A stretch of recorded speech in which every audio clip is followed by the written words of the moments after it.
അല്പം ദുരിതവും കെടുതിയൊക്കെ ഉണ്ട്. മഴക്കെടുതിയാണ്.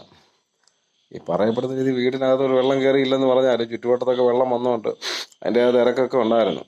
അതുകൊണ്ട് അതിൻ്റെ ഇടയിൽ ഒരു കാര്യം പറയാൻ വേണ്ടി മാത്രം വന്നതാണ് ഞാൻ.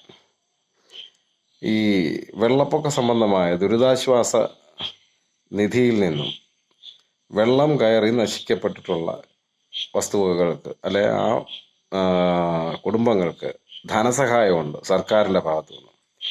ഈ ധനസഹായം യഥാർത്ഥത്തിൽ ദുരിതം അനുഭവിക്കുന്നവർക്ക് മാത്രമാണോ ഈ സമ്പാദ്യം കിട്ടുന്നത് എന്നൊന്ന് അന്വേഷിക്കുക. കാരണം കഴിഞ്ഞ വെള്ളപ്പൊക്കത്തിന് വരെ അല്ലാത്തവർക്കും കിട്ടിയിട്ടുണ്ട്. അത് ഏത് തരത്തിലായാലും പോട്ടെ.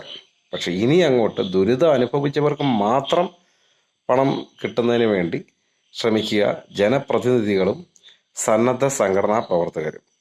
ഞാൻ പറഞ്ഞതേ ഉള്ളൂ.